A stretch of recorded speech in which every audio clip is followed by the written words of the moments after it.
tarde, pessoal. É um prazer estar com todo mundo aqui para apresentar os resultados desse estudo de inclusão financeira na América Latina, que nós da America Markets Intelligence fizemos em parceria com a Mastercard. Eu peço que fiquem à vontade para nos escreverem perguntas aqui na parte do chat, que no final a gente vai ter o maior prazer em responder. E estamos muito felizes de terem vocês e contar com a participação de todo mundo. Tá? Um pequeno aviso legal aqui antes de a gente começar, que é normal, só para todos os resultados aqui apresentados são desse estudo que nós fizemos com a Mastercard, mas nem a America Market Intelligence, nem a Mastercard temos responsabilidade pelo uso, né, dessas informações na tomada de decisão das empresas e dos participantes aqui do webinar. Para começar, a gente está muito feliz com os speakers e os convidados que a gente tem aqui com a gente hoje. Eu sou a Marina Gil, da America Markets Intelligence, eu sou da parte de pagamentos, responsável pela equipe de Brasil. A gente tem aqui o Gustavo, que é o cofundador e CEO do Ricarga Pay. Gustavo, se você quiser se apresentar, por favor. Boa tarde, pessoal. Obrigado, Marina, Thiago, aí, pelo convite para participar. É um prazer estar aqui com vocês. Eu sou o cofundador e CEO da Ricarga Pay. A gente é uma super app de pagamentos que opera no Brasil desde o ano 2010. Temos um foco muito grande em transações essenciais, pagamentos de contas, Pix, bilhete único, recarga de celular, etc. E já temos mais de 6 milhões de clientes, fomos investidos pelo Banco Mundial e Banco Interamericano de Desenvolvimento. Então, prazer estar aqui com vocês. Obrigada, Gustavo. A gente também está com o Marcelo, que é o executivo, vice-presidente do Banco de Desenvolvimento da América Latina. Marcelo, se você também quiser se apresentar, por favor. Obrigado, Marina, Mastercard, e pelo convite de estar aqui hoje participando e representando nesse painel que é tão importante sobre a inclusão financeira. Eu sou Marcelo dos Santos, sou executivo sênior da CAF. A CAF é o Banco de Desenvolvimento da América Latina, um multilateral importante aqui na região, onde tem 22 países sócios, e nós fazemos operações tanto com o setor público quanto o setor privado, tanto nas áreas de infraestrutura, na área também de instituições financeiras. Eu trabalho dentro do departamento de instituições financeiras, cuido basicamente de estruturar operações, seja com bancos comerciais, bancos de desenvolvimento e bancos e outros bancos menores, como microfinanceiras e startups. E eu tenho a responsabilidade de cobrir não somente o Brasil, estou baseado em São Paulo, mas também outros mercados, como México, Chile, El Salvador e outros países que a gente vem apoiando aí os bancos e as instituições financeiras e, sobretudo, com esse tema de inclusão financeira. Muito obrigado, Marina. Muito obrigado, Marcela, é um prazer. E também o Thiago Dias, da Mastercard, responsável por fintechs, a cripto, as inovações, né, Thiago, que vai ser o meu co-host aqui. Por favor, Thiago, se apresente e vamos começar a apresentação. Vamos lá, bem rapidinho. Thiago Dias, eu faço parte do time regional da Mastercard, liderando o segmento de fintechs, habilitadores e os players de cripto. Já estou completando aí 8 anos de Mastercard, 4 anos nessa posição regional, aqui de São Paulo também, assim como o Marcelo.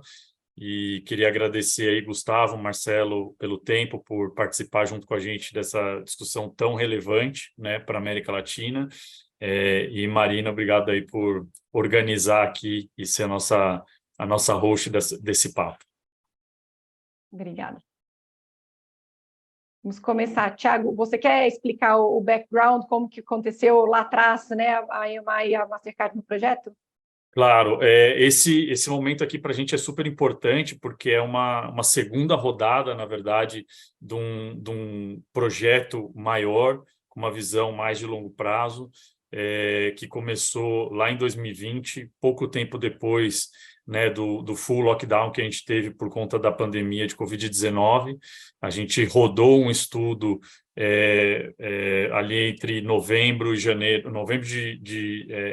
na verdade, no começo de 2020 até setembro, outubro de 2020, onde a gente queria entender um pouco os impactos do que a população, né, de uma maneira geral da América Latina, ela acabou sendo empurrada, né, por diferentes razões, em direção a uma digitalização. A gente volta agora, finalzinho de 2020, começo de 2023, para olhar o impacto pós-pandemia, né? Se esse é um impacto que vem para ficar de longo prazo, com uma cobertura ainda mais relevante do que o primeiro estudo. Então, a metodologia incluiu 7 países, né? Argentina, Brasil, Colômbia, El Salvador, Guatemala, México e Peru. Muito importante também trazer países como El Salvador, Guatemala e Peru, para sair um pouco dos países, né? Dos 4 maiores da região. A gente também teve a oportunidade de fazer 25 entrevistas detalhadas com diferentes players do ecossistema financeiro, então bancos, wallets, fintechs, que também traz muito valor para o que a gente vai ver aqui durante a apresentação. E 2.800 pessoas foram entrevistadas com amostras similares nesses mercados para ter uma representatividade da América Latina. O que a gente estava tentando responder com esse estudo, né? Qual foi o impacto médio, né, olhando no médio prazo da Covid-19 na inclusão financeira, né, se essa aceleração de tecnologia de fato trouxe uma redução dessa lacuna de inclusão financeira. Importante, acho que esse é o número mais importante desse estudo, ele vem logo após o Banco Mundial soltar o número oficial, e a gente encontra uma aceleração ainda maior. O que a gente precisa começar a pensar e entender como alguém de fato incluído financeiramente, né, na América Latina, à luz do que a gente está vendo em 2023, e o que os atores desse ecossistema podem fazer para continuar a inclusão financeira e evoluir ela, porque a gente está chamando de inclusão financeira 2.0, do acesso para o uso, né, para o uso, engajamento e, eventualmente, até a graduação, que a gente vai ver um pouquinho mais para frente na nossa escada da inclusão financeira. Perfeito, obrigada, Thiago. E acho que, como o Thiago falou, a gente vem falando desde 2020, quando é o momento certo de refazer esse estudo, né? E agora a gente acha que chegou uma hora que a gente conseguiria ter uma base de dados significativa, e foi exatamente o que aconteceu. A gente está super feliz com o resultado, então vamos começar a apresentar aqui para vocês essa primeira parte aqui focada na inclusão financeira e como que está isso aqui na América Latina, né? O que a gente sabe e o que todo mundo é consenso que a fonte oficial é o World Bank, né, o Banco Mundial, que ele define ali a população bancarizada como quem tem acesso a uma conta, seja para poupar, para fazer pagamento, serviços básicos, até receber o salário e auxílio. Né? Em 2017, que é a última versão, né, antes da pandemia do World Bank, dos dados, a gente tinha 68%, né, de população bancarizada. E agora, em 2021, que é a edição nova, 76%. Então, a gente já vê no mundo uma evolução muito grande, seguindo, né, os valores aqui do Banco Central. E na América Latina, de 55% fomos para 75%. Então, uma penetração ainda maior, né, na inclusão financeira. E o que chama muita atenção foi a evolução digital. Né? A gente vê que os pagamentos digitais cresceram muito rápido. E na América Latina, mais rápido ainda, saindo de 46% para 66% dos adultos fazendo pagamentos digitais. Né? A gente vê a aceleração aqui na América Latina, na nossa região, ainda mais forte. Desculpa. Aqui, uma coisa que chama muita atenção é a gente ainda tem uma disparidade muito grande quando a gente fala de inclusão financeira. Né? É um tema que quem gosta adora, porque é muito complexo. Então, a gente fala, a gente tem aqui só 21% de desbancarizados agora na região. Né? Mas isso é uma média. A gente ainda vê uma discrepância muito grande, principalmente entre as mulheres, né? A população, a parcela mais pobre da população, e quem está desempregado ou não procurando emprego. Esse grupo tem um índice ainda de desbancarização maior do que essa média. Né? E aí foi por isso, tentando ver esses nuances e conversando com todos os players, principalmente lá na edição de 2020, os players de mercado sempre falavam de uma jornada, né? Que a inclusão financeira é uma jornada, não é simplesmente o acesso. Então, foi nisso que a gente quis criar uma visão um pouco maior, mais profunda, para falar de inclusão financeira, e não só o acesso, né? Um complemento, digamos, aqui ao número do Banco Mundial. Né? E aí a gente chegou aqui, que essa é a mesma escada da inclusão, que a gente chama, são os níveis, né? Você vai subindo degrau por degrau até a gente considerar ali o mestre da inclusão financeira, 100% incluído. E aqui, como que a gente fez? A gente começa ali, na primeiro degrauzinho da escada, uma população que só usa dinheiro, né? Não tem nenhum serviço financeiro, ainda tem medo de banco, de instituições, não usa nada. É o pessoal que não tem acesso, ou porque tem medo, ou porque realmente está na zona rural, não tem mesmo um conhecimento para isso. Né? A gente passa para o segundo degrau, quando ele começa a ter pelo menos um produto financeiro, mas ele ainda prefere o dinheiro. né? Então, aqui ele tem acesso, mas ele continua o uso do dinheiro. O outro degrau é o disposto a tentar, né? O que é isso? Ele já tem uma conta, né? A poupança ou uma conta digital, e ele faz alguns depósitos, alguns saques, ele faz alguma coisa, ele pode não guardar mais o dinheiro, a gente colocou aqui debaixo do colchão, que é aquela pessoa que já começa a confiar um pouco mais no sistema financeiro, né? E está disposto a tentar o uso. Né? Essa parte aqui é uma população bem sensível, porque é uma experiência né, uma má experiência aqui, ou uma coisa que gera desconfiança, ele pode voltar no degrau. E aqui a intenção é que a gente continua subindo o próximo degrau, que é quem já começou a substituir o dinheiro. Né? Então, ele tentou ali, gostou, a experiência fez sentido, foi o que a gente viu muito isso, né, na pandemia.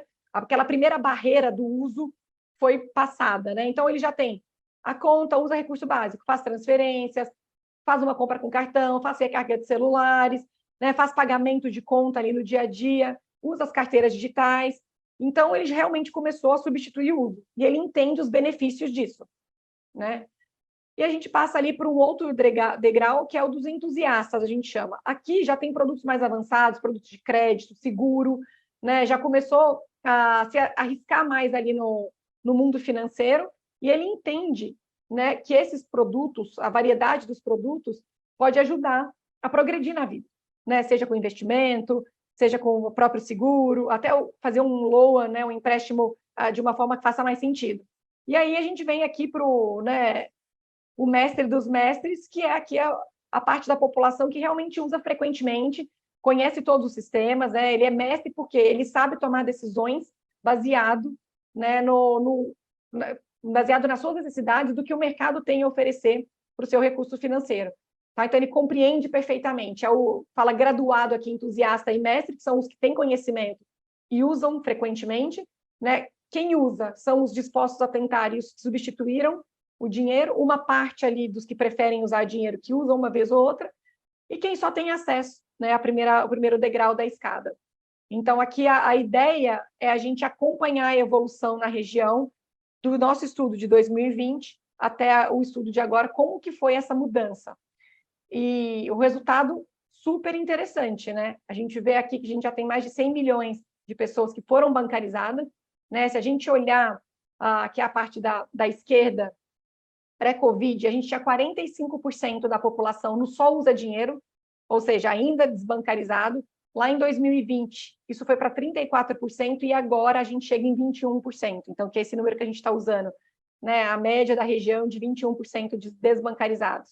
Então, assim, apesar de a gente ter tido muita bancarização, ainda temos 21% da população para se bancarizar. Então, uma grande oportunidade aqui para os players do mercado, e a gente vai falar um pouquinho mais de como atacar aqui a população.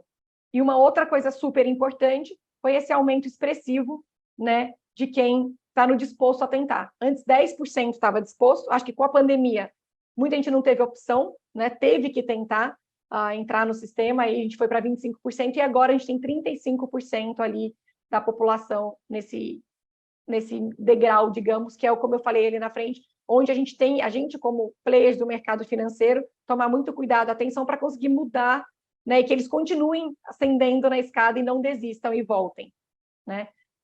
Aqui, um comentário bem rápido, Marina, acho que claro. o principal outcome aqui do estudo, né, a manchete aqui o World Bank mostrou ali 26, fechamento 2021, né, então uma redução do gap de inclusão financeira relevante, e a gente atualiza isso menos de um ano depois, isso cai ainda mais para 21%. Aqui tem duas grandes mensagens, né, para todo mundo que está buscando oportunidades aqui de chegar um pouco mais longe e sair daquela disputa de que muitos clientes recebem uma abordagem de diferentes players, e inclusive a gente começa a ver estudos onde os adultos têm 3, 4, 5 contas e muita gente começa a focar na principalidade.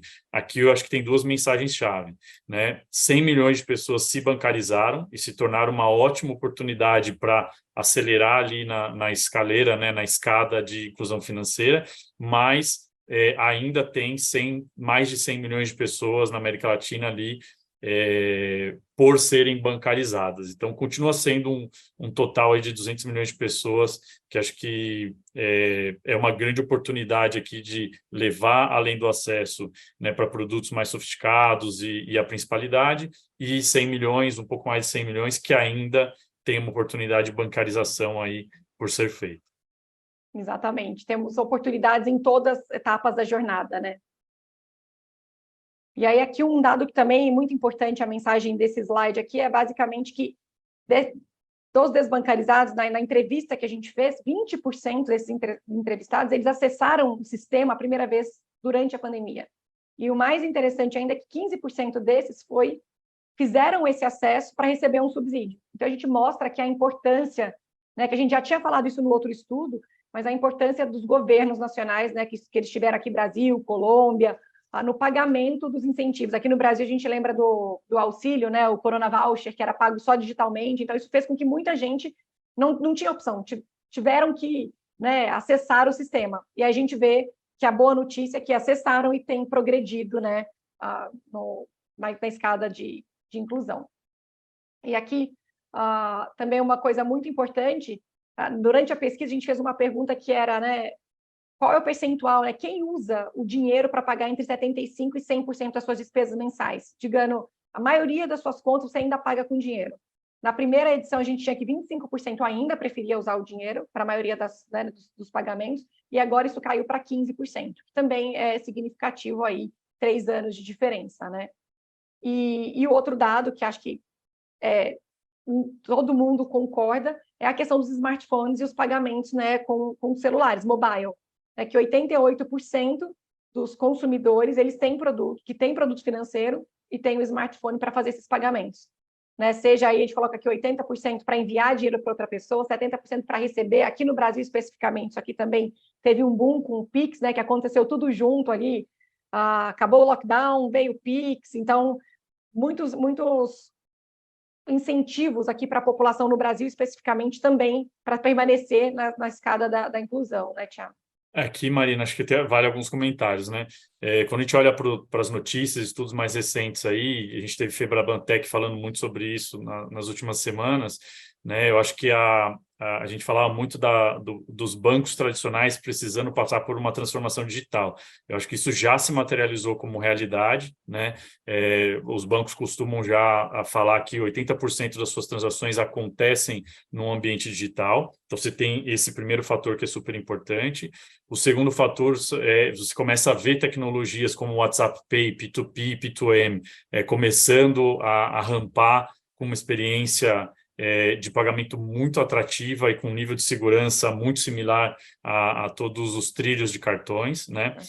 E cada vez mais o que a gente chama de digital first, cartão virtual e os cartões digitais, né, que estão ali nas wallets, né, o Apple Pay, Google Pay, Samsung Pay, na América Latina toda, tendo uma expansão relevante. Então, quando você começa a combinar todos esses fatores, de fato, saída de dinheiro e entrada de dinheiro começa a chegar num ponto de maturidade digital muito importante. Sim, acho que uma coisa que a gente falou no outro estudo também, que se permanece, é os contactless, né, que também mudaram aí a forma de usar o cartão, e agora nas wallets, então, você poder usar o celular, né, para tudo ali, só fazer, encostar e já conseguir pagar, também teve um papel fundamental aqui nessa parte da digitalização, né? Isso se converteu numa demanda nunca antes vista aqui do nosso lado, dos players buscando o que a gente chama de Digital First Card Program, né, que é você, no momento em que você está fazendo o onboarding do cliente, você já oferece para ele uma credencial de pagamento digital by default, né? Isso é o que a gente de fato vê aqui. A gente vem falando sobre a desmaterialização da forma de pagamento já há algum tempo, né? Então, de um lado você vai ter o cartão provisionado, tokenizado, do outro lado você vai ter o Tap on Phone, então iniciar um pagamento, receber um pagamento, cada vez mais a gente vai ver isso acontecendo por uma aproximação de dois dispositivos aí, pode ser um celular, pode ser um POS, mas cada vez mais indo para uma experiência no celular. Exato, acho que até a gente pode entrar aqui no Gustavo, que, né, a questão também dos cartões virtuais, que você abre a conta e já consegue seguir. Às vezes depois chega o físico, você nem usa mais o físico, você não precisa do material. Mas, enfim, aqui só para fechar essa primeira parte, acho que aqui a ideia é que a mensagem, né, do estudo é que a América Latina avançou, sim, na inclusão financeira, e a gente lista aqui 5 principais motivos, né, os fatores que foram as forças motrizes, né, que foi a acessibilidade, né, você poder ter conta digital e ter custo, também é a questão de acessibilidade, o tempo, né, os produtos que fazem com que as pessoas vejam ali a comodidade e benefício no tempo deles, de como usar o tempo, uma coisa mais rápida, que ajudar no dia a dia, os pagamentos P2P, que é uma realidade na região toda, né, como o Thiago acabou de falar aqui, benefícios sociais, que com certeza trouxeram a primeira parte ali, pesada para o sistema, e a questão da interoperabilidade, conseguir ter um open loop ali, tudo, falar com tudo, ficar muito mais fácil no acesso, né? Mas a outra grande mensagem é, tudo isso aconteceu, ótimo, mas ainda temos, né, muito trabalho aqui, 21% dos consumidores ainda são desbancarizados, né? E esse gap significativo aí, quando a gente fala de mulher, baixa renda, né, os desempregados e a área rural, né? São tópicos que a gente vai discutir aqui mais para frente, mas antes de a gente começar a falar sobre quais são os gaps e quais são as lições aqui para os players, eu queria começar convidando, acho que o Gustavo aqui primeiro, para ele explicar o que você viu aí, Gustavo, na sua base de clientes, né, nesse período. Como é que foi o movimento na Recarga Pay? Você pode dividir com a gente. Tá, vamos lá. Acho que voltando na história, né, 2020 já parece que foi uma década atrás, né, tudo que aconteceu, principalmente nesse mercado de meio de pagamento, né, mas acho que pandemia para a Recarga Pay acabou no momento onde a gente estava entrando com pedido de licença do Banco Central, então estávamos nessa, como o Thiago falava antes, né, estávamos nessa transição de crescimento da companhia, e muitos dos casos de uso que nós tínhamos, por exemplo, eram presenciais, ou seja, pessoas que tomavam transporte público e faziam recarga de bilhete único na Recarga Pay. Então, a gente viu, de um dia para o outro, isso foi para zero. Lockdown, ninguém toma transporte público, né? Mas, rapidamente, a gente começou a ver que, ao mesmo tempo, as lotéricas fechavam, né? E as pessoas tinham que ir lá pagar as contas, porque ainda essa questão do dinheiro estava nessa transição. Então, rapidamente, a gente começou a ver que as transações que tinham uma perna no mundo físico começaram a ir para zero, e as que eram 100% digitais começaram a crescer rapidamente. Então, acho que a primeira coisa que a gente viu foi essa mudança de curvas, né, de comportamento. Acho que interessante, né, que essa nova camada de clientes que veio com a pandemia, como a gente está vendo no estudo aqui, a questão de baixa renda é muito relevante, fala muito com a nossa proposta de valor, ou seja, pagamentos digitais viraram commodity no Brasil. Acho que na América Latina também teve uma comodização do produto, né? Tanto no Brasil por uma questão regulatória, que se abriu o jogo para muitos players, mais a realidade. Então, isso fez que tem muita opção. Isso faz do que as pessoas acabam sendo muito sensíveis, muito elásticas ao preço, né? Então, acho que o que a gente viu aqui, para a gente vencer nesse mercado, tínhamos que dar o serviço que o cliente quer com a mínima fricção possível, ao mesmo tempo com o preço mais baixo possível, né? Porque claramente tem essa comodização e essa elasticidade para preço muito grande. Então, acho que essa questão de baixa renda em serviço financeiro para embarcar clientes novos tem sido crítica o posicionamento de pricing, né? Perfeito. E, Marcelo, se você puder dividir, assim, aí no seu caso, né, quais foram as estratégias ou como que aconteceu, o que foi mais relevante aqui, se você puder falar de Brasil, né, também um exemplo local. Marina, obrigado pela pergunta. Não, sobre o que a gente observou, essas estratégias, tanto a pandemia sendo um catalisador junto com a digitalização para que as pessoas pudessem se incluir. Então, como foi mostrado aí no estudo, 74% de potenciais pessoas que pudessem optar por uma conta ou um produto digital, assim o tem. No Brasil, se a gente observar, esse número vai para 91%, isso explicado muito pelo que você também mencionou sobre os pagamentos no âmbito aí da pandemia, dos auxílios emergenciais. Então, isso ficou claro que e, por fim, o Pix. O Pix também ele ajudou bastante nessa inclusão. Então, a gente observa que, quando a gente olha que políticas públicas aqui no Brasil, lideradas aí pelo Banco Central, elas foram efetivas para, um lado, você adensar essa quantidade de pessoas sendo incluídas, mas, por outro lado, e aí falando de Brasil e também de América Latina, nós temos que observar o tema da pertinência. Não basta ter o acesso, não basta ter a conta corrente, não basta você ter recebido o seu auxílio lá na conta digital e na lotérica sacar, converter isso em dinheiro e continuar a vida como era antes. Então, tem que ter aí uma insistência nos produtos, na qualidade, tem que ser pertinente que a pessoa possa utilizar. E, por outro lado, quando a gente observa os dados de América Latina, a gente está falando que 21%, e aí que saiu na pesquisa, ainda são desbancarizados, e isso traduzindo em números, a gente está falando em 91 milhões de pessoas.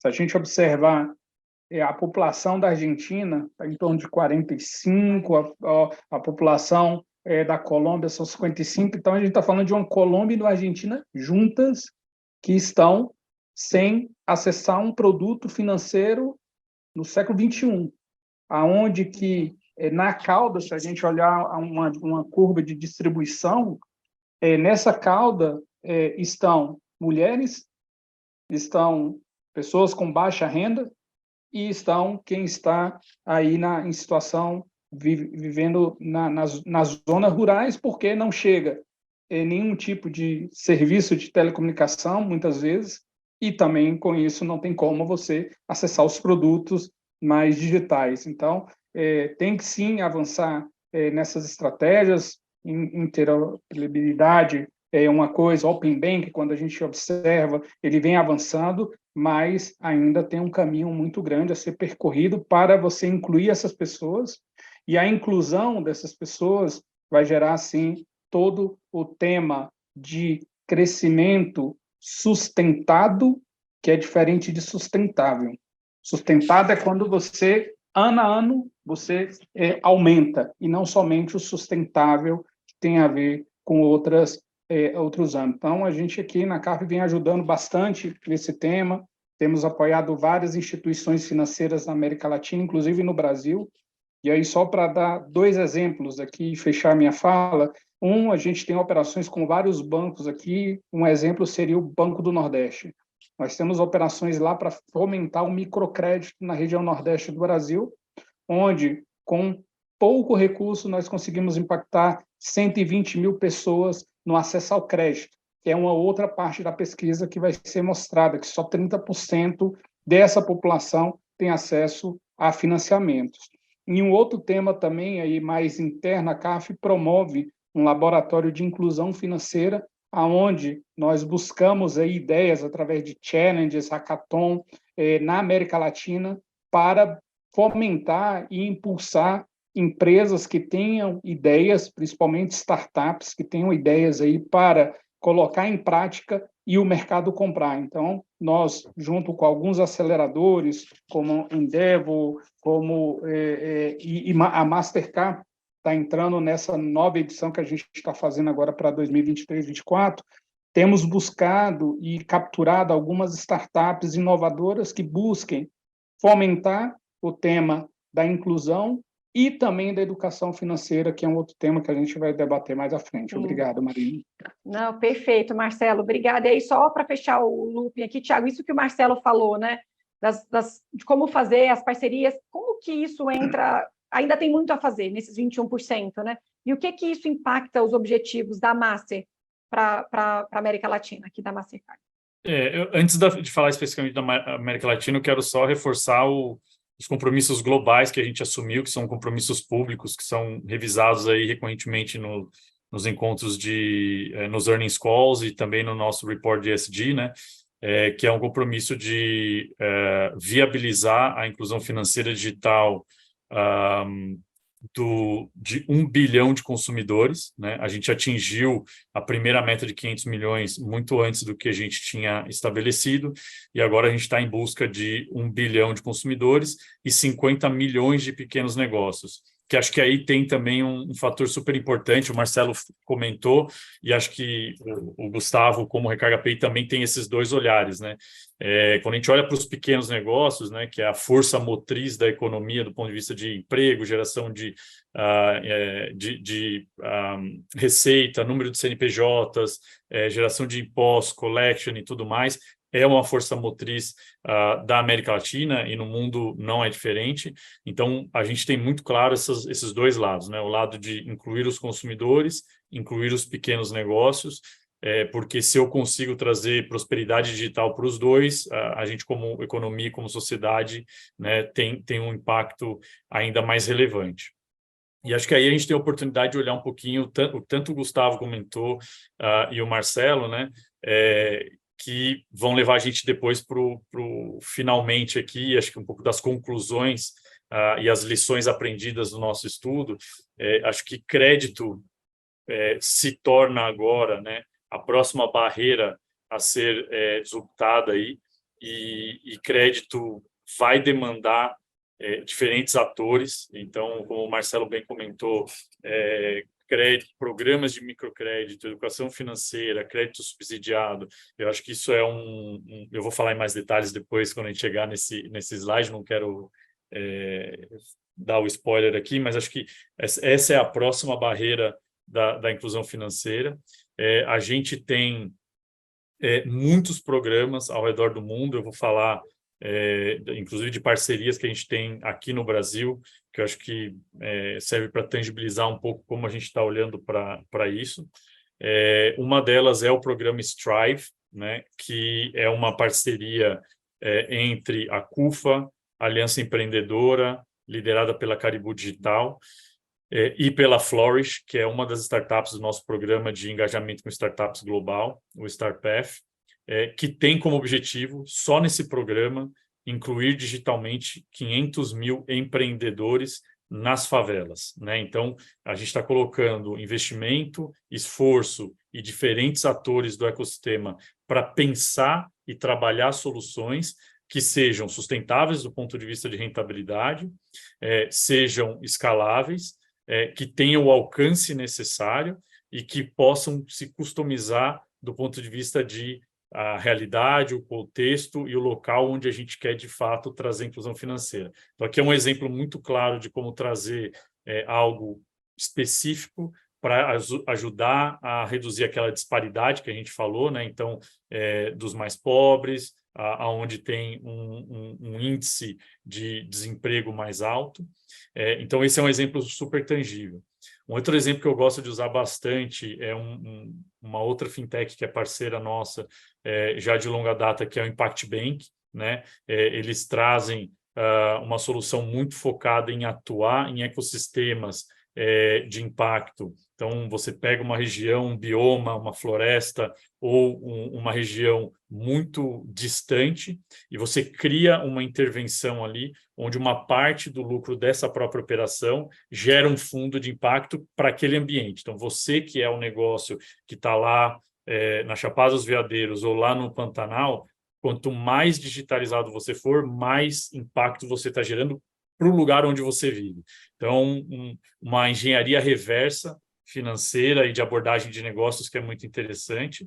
E vou voltar aqui para o Recarga Pay, né? Acho que Recarga Pay tem uma história de absoluto sucesso, né? 6 milhões de clientes, e vem sabendo ao longo do tempo ajustar e adaptar e evoluir enquanto plataforma para chegar nessa demanda do consumidor, né? Então, lá atrás, a gente falava muito de wallets de micropagamentos e recarga, né? Daí o nome Recarga Pay, né, Gustavo?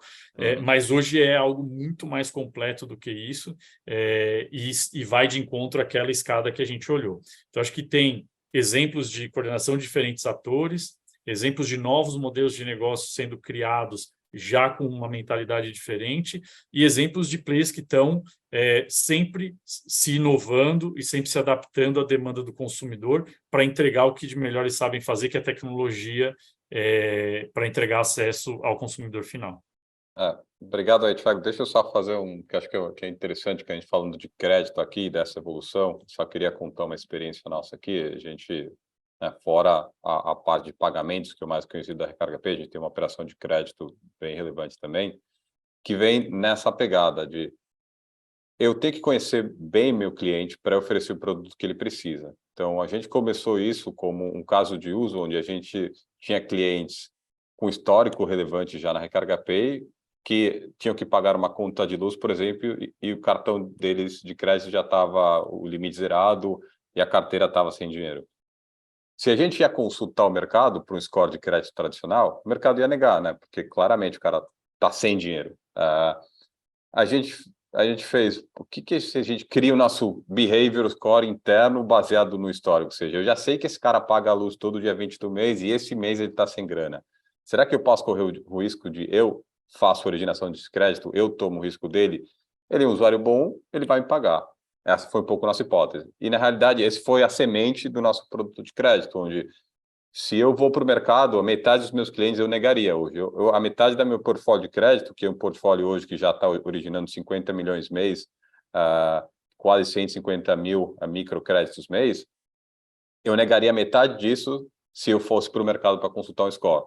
Então, acho que isso é interessante, né? Com essa informação digital que a gente tem por toda essa transação no aplicativo, eu consigo ser mais inteligente ainda do que um bureau de crédito para dar o serviço financeiro que a pessoa precisa no momento que ela precisa, né? Então, acho que esse é um pouco o papel de nós como criadores de produto para entender a demanda, onde que ela está e qual o produto que eu posso fazer para atender esse cliente. Né? Perfeito. Não, e tem tudo a ver com o que a gente vai apresentar aqui nos Gaps e ligando uma coisa bem rápida que o Gustavo falou, de criar um modelo diferente de crédito, né? E eu estava conversando com alguns varejistas e o que eu ouvi de todos é que se você é o único que dá o crédito, e eu acho que isso que você falou agora corrobora a hipótese deles, eles vão te pagar primeiro, porque eles sabem que quando precisar, eles vão contar com você. Então, eles não vão, né? Já que no mercado não tem crédito, quem ajudou é onde eles vão manter ali a saúde financeira saudável para continuar. Super interessante. E aqui, bem rápido, para a gente abrir de novo aqui para a discussão, o nosso estudo, então, mostrou alguns gaps, né, umas lacunas e umas oportunidades da inclusão. Lá, a gente já falou basicamente tudo, então eu só vou mencionar aqui acesso ao crédito, que é uma coisa que a gente sabe que ainda falta, né? A falta de educação financeira e a experiência do cliente também são barreiras para quem não conhece, não sabe o que tem no mercado, e quem já conhece, tem uma má experiência, não quer continuar pela experiência do cliente, e cada vez mais os consumidores vão ficando mais exigentes, né? Vocês já falaram de exigência de preço, exigência de experiência sem fricção, uma coisa mais fácil. Isso gera oportunidades tanto para crédito quanto para educação, mas também a gente vê aqui a questão de produtos que geram engajamento, né? Poupança gera um engajamento bem grande e pagamento, porque é coisa que você usa no dia a dia. Isso que eu acho que o Gustavo mencionou aqui, que a Recarga Pay veio para fazer, tirar essa dor do dia a dia do consumidor, né? Então, produtos que tirem e te tragam um benefício ali no seu dia a dia, na sua rotina, que é o que vai fazer você continuar usando o sistema, né? E o Thiago bem mencionou aqui as pequenas e médias empresas, né? Como ali a força motriz nisso, e a gente vê que eles têm usado bastante pagamentos P2P, transferência bancária, né? E eles, como os consumidores finais, valorizam muito a conveniência dos pagamentos digitais, né? Para poder substituir o uso do dinheiro. Então, aqui, bem rapidinho, para a gente passar aqui para a parte que eu quero ouvir bastante de vocês aqui no webinar, as lições, né? O que os atores do sistema podem fazer para suportar tanto a ascensão na escada de inclusão financeira, quanto a bancarização dos 21% aí que faltam. E aí, só antes de eu começar, pessoal que está aqui com a gente, se tiverem perguntas, fiquem à vontade de mandar aqui no chat. A gente vai tentar responder aqui no finalzinho. Se não der tempo, a gente vai responder depois, então fiquem à vontade.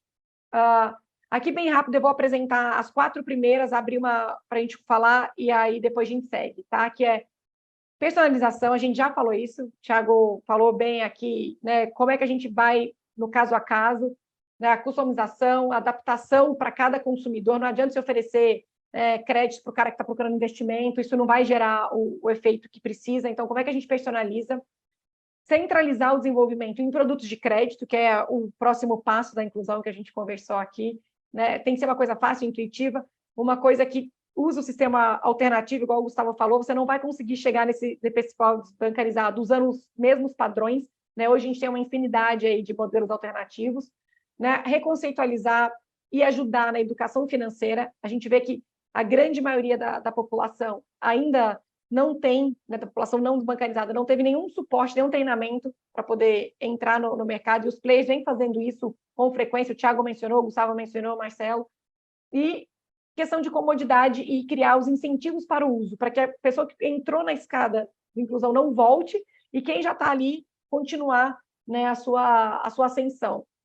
Então, aqui, bem rápido, o quinto eu vou deixar para o final, porque é uma história legal de a gente conversar, mas aqui abrindo para vocês, né, vi que o Thiago e o Gustavo, vocês querem falar alguma coisa antes de alguma pergunta? Fiquem à vontade. Não.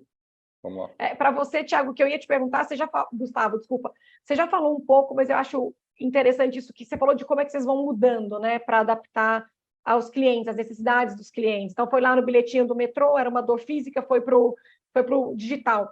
Você falou do modelo de crédito. Tem alguma coisa que é fundamental para a gente conseguir trazer esse pessoal para o sistema? Como que vocês vão adaptando o sistema da Recarga Pay para acompanhar o cliente nessa jornada, tanto de crédito, personalização, educação?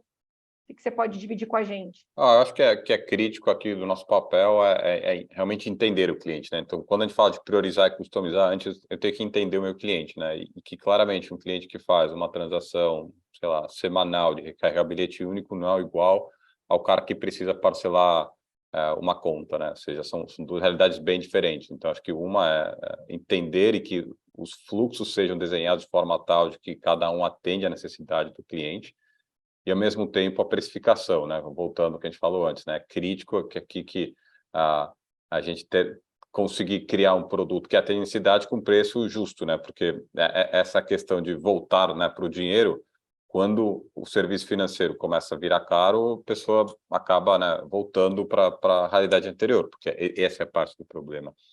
Eu acho que aqui, no nosso caso, que a gente tem visto, e acho que o mercado também, é que o crédito fideliza, né? Então, acho que uma das formas de criar esses incentivos para a pessoa ficar é o crédito mesmo, né? Então, mostrar que aqui você não só consegue fazer pagamentos, mas também consegue se alavancar através do crédito.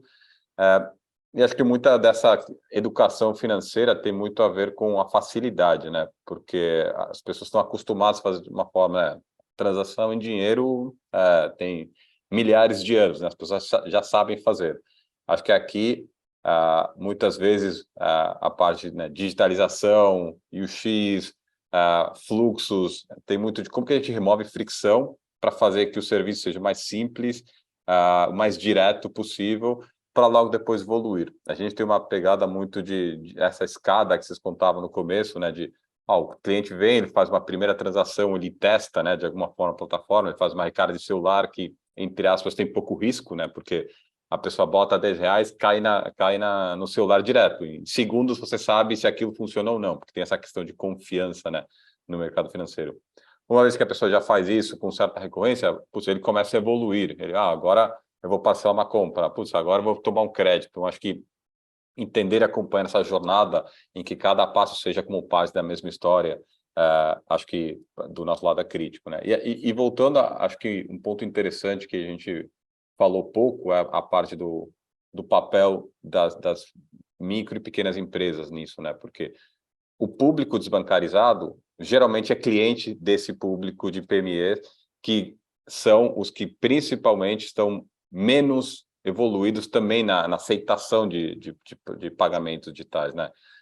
Outro estudo que a gente fez com o pessoal aqui da Master, no 2021, a gente levantou que tinha 13 milhões de micro e pequenas empresas, fora, né, os informais, isso aqui é registrados, né?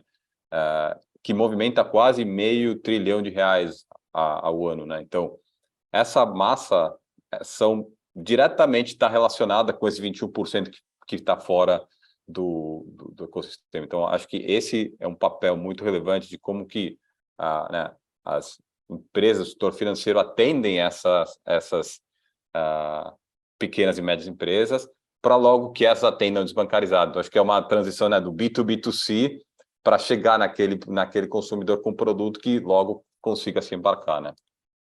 Não, perfeito. E aqui, para ver o outro lado, né? Aqui, Marcelo, se você puder dividir com a gente, vocês, né, que fomentam a inclusão financeira, na região. O que você vê como os principais desafios, né? E o que falta para continuar aí no processo? E, para colaborar um pouco, do ponto de vista macro, Marina e colegas, a gente parte da base que 40% do emprego da região é informal. Então, aí já dá algum guidance do quais são as barreiras, quais são as limitações que nós temos. Se a gente traz isso para o Brasil, a gente avançou muito com a questão do MEI, da inclusão dessas pessoas, dando algum tipo de formalização nas pequenas empresas, principalmente a micro. Quando você pega que no Brasil nós temos hoje mais ou menos 11 milhões de CNPJs, que são pessoas que empreenderam, e isso representa 56% de todas as empresas no Brasil, talvez o desafio é como chegar não somente no acesso a uma conta corrente, mas no crédito para essas empresas. Então, o modelo tradicional, se a gente olhar do ponto de vista do banco comercial, nós temos operações com o banco comercial também, com os grandes, mas a gente vê que é um modelo saturado no sentido de que ele já tem os clientes ali, que tem o modelo do birô de crédito, como o Gustavo mencionou, já moldado para ler uma determinada situação. E quando você olha, por exemplo, uma crise, uma inflação chegando, os motores dos modelos são ajustados, fazendo com que a concessão de crédito diminua e a taxa aumente, fazendo com que você deixe muita gente para trás. Então, acho que repensar esse modelo e você personalizar esse modelo de crédito para as pequenas e médias empresas e também para os indivíduos, esse é um desafio caro que temos que enfrentar. Então, o que a CAF vem fazendo? Quando eu estou na CAF há 8 anos, lá quando eu cheguei no banco, eu já atendi instituições financeiras, o nosso modelo de negócio estava basicamente emprestar para bancos grandes, bancos comerciais, nos distintos países que nós temos operações, só que esse recurso os bancos utilizavam simplesmente como capital de giro. Não tinha um reporting, não tinha um destino claro desse recurso. Então, a gente veio mudando esse mindset, essa cultura, aonde que hoje qualquer empréstimo, qualquer financiamento que a CAF dá a uma instituição financeira, ela tem que ser direcionada. Para dar um exemplo, nós fizemos, tem 2 meses, uma operação mês com o Santander, que foi direcionada, para financiar pequenas e médias empresas na região norte e nordeste do Brasil. Foram 50 milhões em desembolso de dólares, e que esses 50 milhões foi possível financiar 4.000 empresas. E foi reportado as empresas que foram atendidas com esse recurso. Agora, temos que avançar para os bancos de desenvolvimento. A gente já vem trabalhando com alguns bancos de desenvolvimento locais, como, por exemplo, Desenvolve São Paulo, Fomento Paraná. Lá com a Fomento nós apoiamos eles na criação do Banco da Mulher Empreendedora, que é um programa de inclusão financeira para mulheres que têm empreendimentos lá no Paraná. E temos que avançar com fintechs, com empresas mais disruptivas, que consiga ter essa conexão, consiga quebrar todo esse tema, todas essas barreiras. E, por outro lado, temos que escalar. Tomar ideias que funcionaram, por exemplo, ouvindo aqui o Gustavo falando um pouco da Recarga Pay, porque isso não pode funcionar no Peru, em El Salvador, na Argentina, como escalar esses modelos de negócios que foram desenvolvidos aqui e, efetivamente, temos esse potencial. Então, acho que temos várias barreiras, vários desafios, mas temos que, para resumir, pensar no modelo mais customizado para enfrentar o desafio que nós temos de inclusão financeira. Obrigado, Maria. Perfeito, Marcelo. E acho que todo mundo falou bastante essa questão de crédito e tudo. Thiago, a gente vê uma evolução já grande aí, né? De Buy Now Pay Later, financiamentos digitais. Eu sei que a Master tem algumas coisas no radar. Se você puder dividir isso com a gente, bem como você mencionou no comecinho, já que a gente já falou de todos, a questão da como é que cria confiança. A Master tem um foco muito grande aí também em gerar um sistema seguro, né? Um ecossistema para o usuário. Se você puder comentar, e aí já explorar aqui essa questão da colaboração público-privada, eu gostaria de ouvir a sua opinião, porque eu sei que vocês têm vários acontecimentos aí nesse sentido, se você puder falar Legal. essa parte para a gente. Vou passar rapidamente em todos aqui, porque acho que tem exemplos interessantes, né? A personalização é um tema antigo que se fala, né? Eu acho que cada vez mais, conforme a regulação de Open Finance, Open Data, ela evolui, fica mais moderna e robusta, mais isso vai ficando possível. O uso de inteligência artificial, de tudo que a gente está escutando nos últimos meses agora, todo esse hype, mas os casos de uso que estão saindo por conta de uma visibilidade maior também mostram que é possível. Então, aqui eu vejo que não tem mais uma barreira, e sim acho que é continuar inovando e co-criando, entregando conteúdo customizado e personalizado. O usuário, né, o consumidor, ele está, sim, disposto e aberto a compartilhar dados e dar consentimento, caso, em troca, ele de fato reconheça que há uma personalização. Então, todos os estudos e pesquisas que a gente faz nesse sentido mostram que os clientes estão abertos a isso, mas eles querem que, de fato, eles se sintam tratados como únicos ou, no mínimo, de uma forma contextualizada, né? Produto de crédito, bem como o Marcelo e o Gustavo já mencionaram, eu acho que também não há mais essa barreira do uso de dados alternativos, né? Muito se falava alguns anos atrás de usar os birôs de crédito tradicionais. A gente vê em todos os grandes eventos, em todos os startup competitions que a gente acompanha e todas as iniciativas do ecossistema de fintechs que estão entrando no mundo de crédito, fazendo uso cada vez mais intenso de dados alternativos, como bem o Gustavo mencionou, olhando inclusive a jornada e a transacionalidade dele dentro de casa. Acho que aqui tem um case muito legal da Juvo, que usa os dados de comportamento de telefonia de um determinado número de celular para dizer o willingness to pay e ability to pay, né? O quanto que aquele é um bom pagador e qual é o máximo que ele pode pagar. Eu acho que a gente, de novo, olhando nos modelos de negócio, né? Tentar extrair o máximo valor numa linha de crédito de um usuário no momento zero, sendo que ele nunca teve acesso, me parece um ângulo um pouco menos responsável de uma abordagem de crédito, enquanto que você pode ajudar esse cliente a entender melhor, mesmo com um crédito de baixíssimo risco, como é o crédito de recarga de celular, né? Acho que a Recarga Pay entende bem quando o Claro Pay Claro Recarga e Vivo Pay tem esse modelo onde o que é o crédito eu vou confiar que você vai me repagar o crédito pré-pago do seu celular, e ali você começa, de fato, a dar crédito puro para esse cliente. Educação financeira também passa a ser muito mais fluida, e deveria ser cada vez mais fluida, por isso que a gente usa o conceito de educação invisível, né?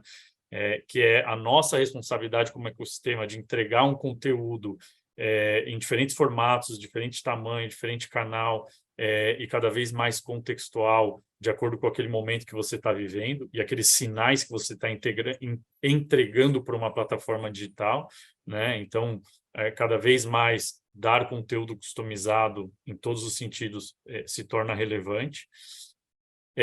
Comodidade, acho que cada vez mais mostrar para esses clientes que, de um lado, ter a confiança de que a sua vida financeira está protegida e o seu dinheiro, que é precioso, está disponível a um custo acessível para ser acessado a qualquer momento.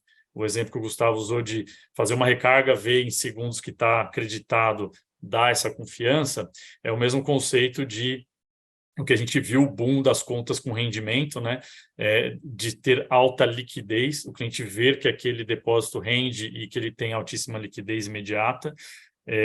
Acho que a gente viu também o surgimento dos Spaces, que era o conceito do N26, o cofrinho, que é o conceito do Nubank, e essa ideia de você se planejar e colocar os seus ativos em lugares específicos. Eu acho que é uma boa combinação de educação e comodidade / incentivos, né, para criar um arcabouço de proteção ao consumidor.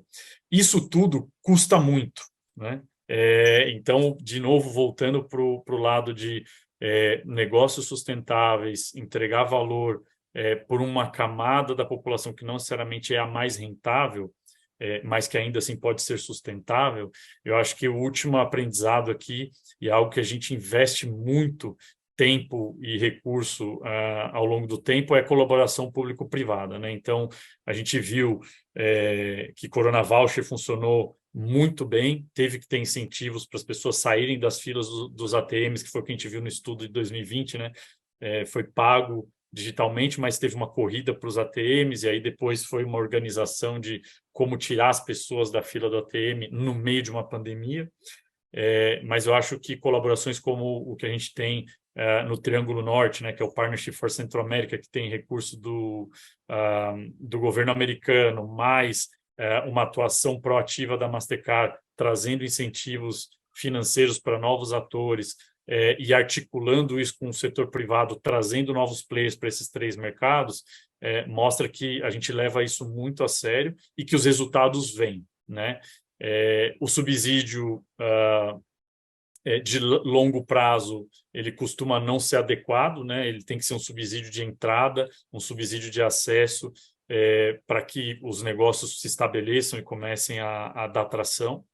Um tema que a gente tem visto cada vez mais forte, e quando eu estava olhando só Brasil ali há 4 anos atrás, trabalhando muito com a Fernanda, que é a Head de Governos para o Brasil, a gente discutia muito isso, né? Qual a dificuldade de se abrir a aceitação no transporte público, né? É muito difícil fazer isso, porque tem, obviamente, todo um ecossistema envolvido.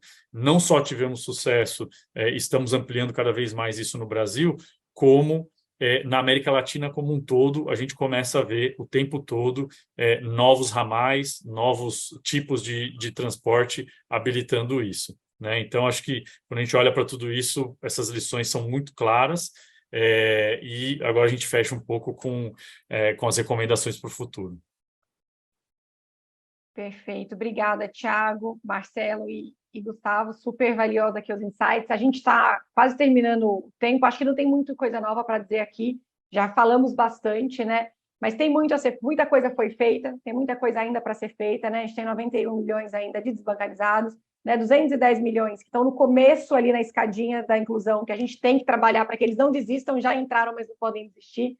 Né? A gente tem que focar muito na pessoa ali no centro de tudo, a gente tem que pensar no cliente, né? O cliente é o core, e muito importante essa parceria que o Thiago completou agora, ter todos os atores do ecossistema juntos, porque só assim que a gente vai conseguir, né? O Marcelo deu exemplo também de como que uma instituição de fomento suporta, tem que ser os privados, os públicos, governo, todo mundo juntos, bancos tradicionais, fintechs, e para poder fechar no consumidor, né? Eu acho que eu queria agradecer muito vocês, acho que esse tema é muito relevante, a gente podia ficar horas aqui falando, né? Mas o webinar, para poder não respeito a quem está aqui participando, a gente não vai pegar nenhuma pergunta agora, mas fiquem à vontade para mandar e-mail, a gente vai ter o maior prazer de responder. Aqui também estou deixando o QR Code para quem quiser escanear, ter acesso a todo o estudo, é um paper grande que tem tudo detalhado que a gente discutiu aqui. Então, a gente fica à disposição para responder as perguntas, e de novo aqui, Thiago, Gustavo e Marcelo, foi um prazer, obrigada por terem participado e por dividir tanto com a gente. A gente fica aguardando futuros comentários e agradecemos aqui de novo. Obrigada pela participação de todos. Obrigado pelo Obrigado, convite. Marina. Obrigado a todos. Obrigado, pessoal. Sempre à disposição, meus contatos estão aí para quem quiser mandar, né, dúvidas eventualmente, ou continuar discutindo iniciativas específicas relacionadas à inclusão financeira. A gente está sempre muito aberto, é uma prioridade para a nossa estratégia, para a nossa companhia. Gustavo, muito obrigado por participar, sempre um grande parceiro nosso de negócios. Marcelo, muito feliz aí da colaboração em outras frentes, no Laboratório de Inclusão Financeira na América Latina, e acho que esse é o caminho. E contem sempre com a gente para o que vocês precisarem.